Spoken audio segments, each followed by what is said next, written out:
నడుచుకోవాలని వాక్యం సెలవిస్తుంది. తను కొంత సమయం దొరికితే గుడారపు వాకిట కూర్చొని ఆయన కన్నులెత్తి చూస్తున్నాడు. కన్నులెత్తి చూడడం అంటే ఆకాశం వైపు చూస్తున్నాడు. అబ్రహాముకున్న శ్రేష్టమైన ఆత్మీయ అనుభవాల్లో గొప్ప అనుభవం ఏంటంటే ఎల్లప్పుడూ పరలోకంతో కనెక్ట్ అయ్యి ఉండేవాడు. ఆమె చెప్పండి గట్టిగా, చెప్పండి గట్టిగా హల్లెలూయా.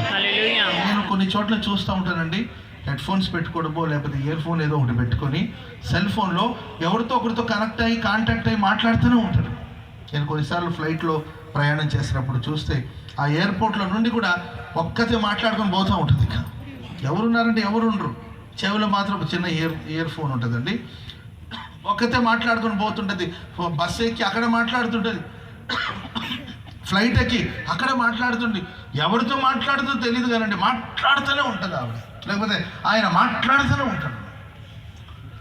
అసలు నోరు నొప్పి రాదా అనిపిస్తుంది నాకు. అసలు మాట్లాడుతూనే ఉంటారు. అసలు విసుగు రాదంటే విసుగు రాదు. ఎందుకంటే ఎవరితోనో మేబీ అంటే వేరుగా కాదండి, వాళ్ళ మదర్తోనో లేకపోతే వాళ్ళ బ్రదర్తోనో లేకపోతే ఎవరితోనో మొత్తం మీద తప్పుగాని కాదండి, ఎవరితో ఒకరితో కాంటాక్ట్ అయ్యి కనెక్ట్ అయ్యి ఉన్నారండి, మాట్లాడుతూనే ఉన్నారు. ఆయన ఎక్కడో ఉన్నాడు, ఈమె ఎక్కడో ఉంది, లేకపోతే వారు ఎక్కడో ఉన్నారు, వీళ్ళు ఎక్కడో ఉన్నారండి. ఆ సెల్ ఫోన్ ద్వారా కనెక్ట్ అయి ఉండి మాట్లాడుతూనే ఉన్నారు. ఇది లోక సంబంధమైన సహవాసం కావచ్చు. మనమైతే పరలోకంతో కనెక్ట్ అయి ఉండాలి. చెప్పండి కూడా మొదలుగట్టి. మన కన్నులు ఎల్లప్పుడూ కన్నులెత్తి పరలోకాన్ని చూడాలి. ఆకాశమందు ఆసీనుడైన దేవుని వైపు కన్నులెత్తి చూడాలి. మనం క్రీస్తుతో పాటు లేపబడిన వారు అయితే పైనున్న వాటిని వెతకాలని వాక్యం సెలవిస్తుంది.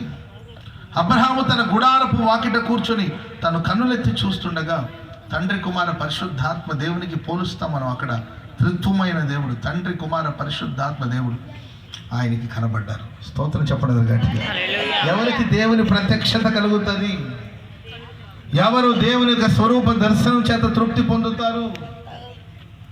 ఎవరికి దైవ ప్రత్యక్షత కలుగుతుందంటే నువ్వు పరలోకంతో ఎల్లప్పుడూ కనెక్ట్ అయి ఉంటే నువ్వు వెళుతున్న మార్గం అంతట్లో ఆయన ప్రత్యక్షత కలుగుతూ ఉంటుంది.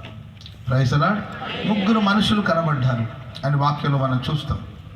అప్పుడు అబ్రహాము పరిగెత్తుకుంటూ వెళ్ళి సాగిలపడి నీ కటాక్షం నా మీద ఉన్నాడలా, ప్రభువా నీ కటాక్షము నా మీద ఉన్నాడలా, దయచేసి నీ దాసుని దాటిపోవద్దు.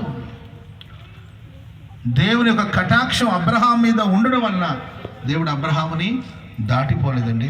ఒక చెట్టు కింద వారిని కూర్చుండబెట్టడం జరిగింది. ఆ తర్వాత అబ్రహాం గురించి మనం చూస్తే పరిగెత్తి పరిగెత్తి పరిగెత్తి పరిగెత్తి పరిగెత్తి మందలోనికి పరిగెత్తుతాడు, గుడారంలోనికి పరిగెత్తుతాడు, ఆహారాన్ని సిద్ధపరుస్తాడు. ఇంత పరుగు ఎందుకు? అప్పటికే తనకు 99 సంవత్సరాల వయసు.